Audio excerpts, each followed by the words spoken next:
set? No. Not yet? Not good. Ready? All right. Questions for Coach? Have you recovered from that game yet, Coach? Oh yeah. I mean, you don't have much time to celebrate anything. You got a tough team on the road this week. I mean, it was a good win for us.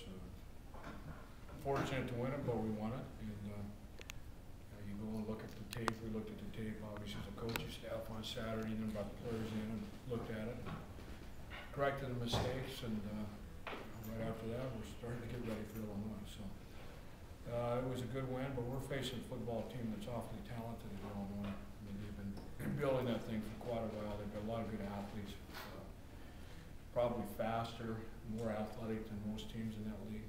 So first game on the road, we'll find out what we're all about. So I mean, you can't rest. So we're just anxious to go play again. Can you get a good read on them, Dennis, off those first two opponents that they play? I'm sorry? Can you get a good read on Illinois off those first two opponents they play? It's hard. I mean, you can see what they do offensively and defensively in their schemes and all that stuff. But Arkansas State probably is a little bit better for us because they do a lot of the same things that we do as opposed to South Dakota State. But you look back at tape from a year ago, I mean, it was the same coordinators. We've studied them all summer, so I mean, we have a pretty good idea what they're doing. Paul Petrino is the offensive coordinator, and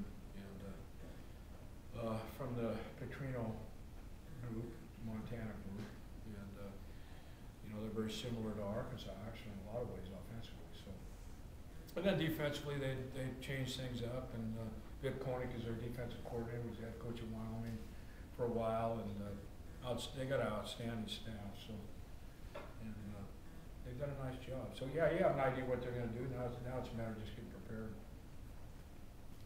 Come on, out of that all right, injury-wise? Pretty much. Darius again is still out. I don't know that he'll be able to play. Devon Coleman sprained his ankle in that game, but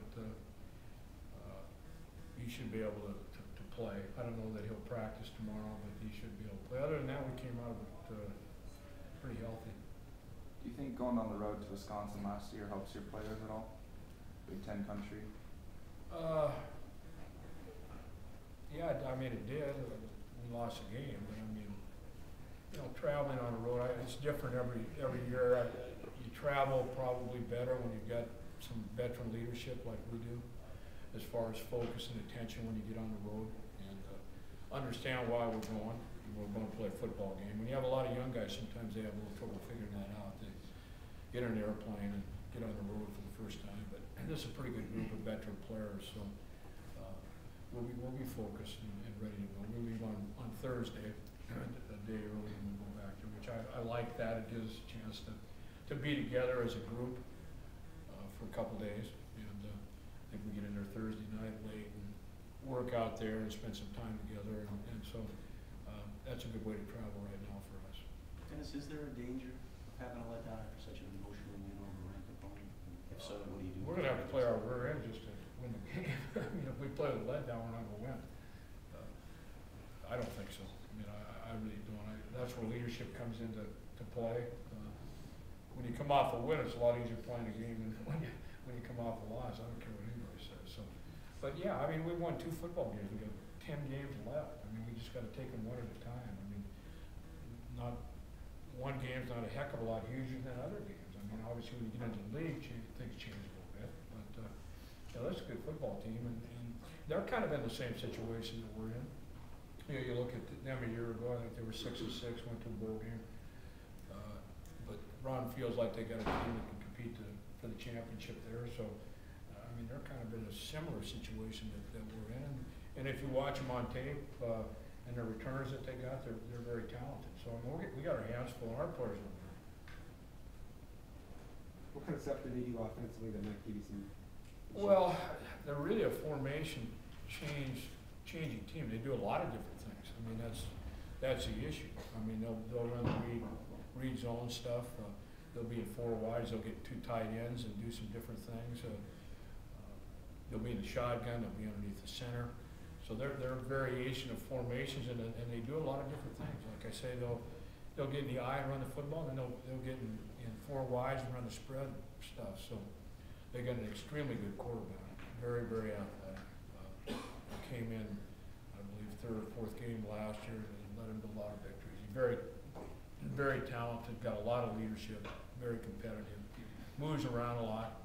Not quite as big as Franklin as far as height and weight, but he's very, very athletic and makes a lot of things happen. So I bet you saw from Brock Friday. I'm sorry? Brock, how do you grade out it? You saw him on tape. Dan, he played good. I mean, it's the thing that Brock's brought to us on the field as a player, besides the leadership and all that, he's been very accurate, more mobile than most people think. Made some plays with his legs, and he understands what's going on. He hasn't made a lot of bad decisions out on the field as far as where to go with the football. Understands what's going on as far as where to go with the football. And he's been very accurate. He's made some very accurate throws, and you can look at last week. I mean, like in overtime, that throw that he made flew to get that first down. That was a heck of a throw. I mean, that was right on the money. Flew made a great play, but that guy was covering it pretty well. So he's played very well. Again, as he gets into it, as the competition continues to get better and better. Now it's his first time on the road. Well, I take that back. He played against Oregon a couple of years ago, which is always an experience. But this first time really as a starter on the road, and so that'll be interesting to see. I mean, now all of a sudden you're going to be in a stadium that's noisy. Now all of a sudden the signals are going to change a little bit, audibilizing, all the different things that he has to do. One good thing about our offense is a lot of things we do happen at the snap.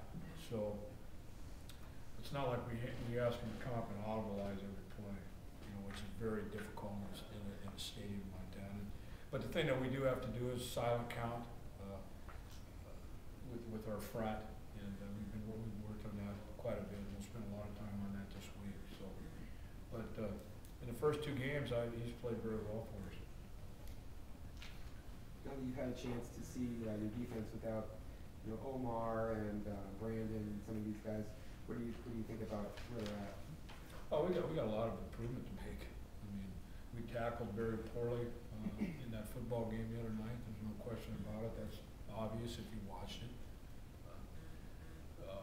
Normally we don't tackle like that. I mean, we've tackled very well in camp, tackled very well in the spring, so we'll tackle better in this football game. But to me, that's probably the biggest thing that jumped out at us.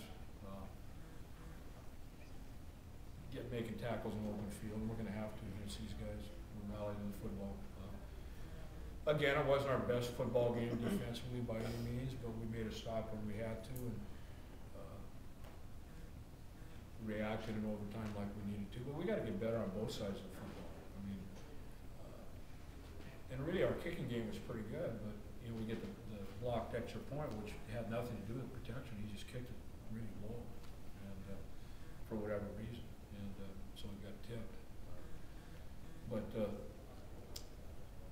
Jamal made a lot of great plays, as we talked about before. But the muff was a little bit costly. But I mean, how do you react to turnovers as a football team? I mean, how you react is what it's all about. So we need to react better. But we will. We'll play better in all aspects. The tackle, why do you think it was so bad if it hadn't been an issue? I don't know. That's a good question. If I had that question, we wouldn't have tackled now. If I had the answer to that question, maybe out of control, maybe trying to hit. I don't know. We weren't in control enough to make the tackles and get enough people there. So I really don't have an answer other than we're better than that. We just got to be under control and get people in football. That's what tackling is all about. You got to play team defense, get a lot of people there. And it's in baseball, a lot of times they talk about a pitcher who's able to win a ball game when he doesn't have his best stuff. And I'm wondering, did you learn anything about your team to be able to win a game when you had those peaks and valleys, those emotional roller coaster rides during that game? I mean, it showed that we found a way to win, and to me, that's what it's all about. We've lost games like that before. We won this game, and finding a way to get things done is a key to good football teams, and we were able to do that. We found a way to get it done. Found a way to get it into overtime to win the football game is the bottom line. You gotta give them credit. I mean, they came back and did some good things. We gave them opportunities. They took advantage of the opportunities. They missed a field goal. We take it in. They're 4-0. We win the game. So I mean, we can all say what we want, but the bottom line is that we're 2-0, and now we're going to win the game. Yes, we talked about throughout camp, but what has he done to position himself to where he is right now? Well, besides being a maniac workout guy, I mean, football is so important to him, and there's a lot to be said for that. Being raised in the situation that he was as a coach's son, but football is so important to him that everything he does in his life is to become a great football player, and so he's worked very hard to get where he's at. Obviously, physically and stature and all that stuff, he's not what probably you see a lot, but I mean, he's a guy. He's a playmaker, and he's worked very hard to be like he is. But he's been a good player ever since he played. I mean, a lot of people, I remember when he was coming out of high school, wasn't very heavily recruited. We were recruiting when I was at Idaho, and then, of course, Oregon came in and recruited him. But we're fortunate to have him. But he's a good football player. And the thing about Flu, he doesn't get caught up about himself. I mean, he's into us as a football team, which is very refreshing nowadays. You guys felt pretty good about what you were doing discipline-wise, leading up to this. How disappointing was it to take a step back as far as that goes? Well, yeah. I mean, we had 4 in a game that didn't make any difference. And a lot of times penalties are kind of how the game's played. They had 11, we had 12, and there were a lot of penalties in that football game. And whether the closeness of how it was called. I mean, as I look at our penalties, we had 2 on special teams holding, and we had 4 pass interference or defensive holding calls, which a lot of times are good judgment calls, and it depends on how you call them. So, were there too many? Yeah, heck yeah, there were too many. We don't want that many, but and just because they had 11 doesn't make it any better. But I mean, sometimes you have to look at the game and see how they call it, and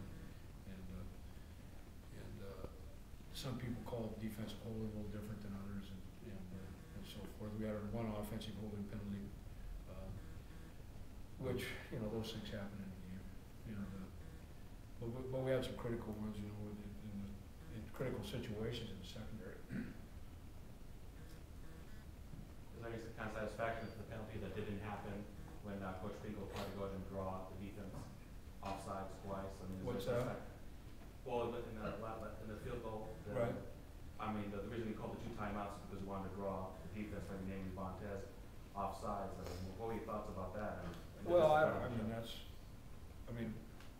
Montez has been coming up the middle on every one of those kicks that they have, and his timing's pretty good. He was going in and out, and I think Gary felt like they could draw him off and get an extra 5 to kick it, and obviously he didn't come offside. So I mean, the strategy was right; it just didn't work.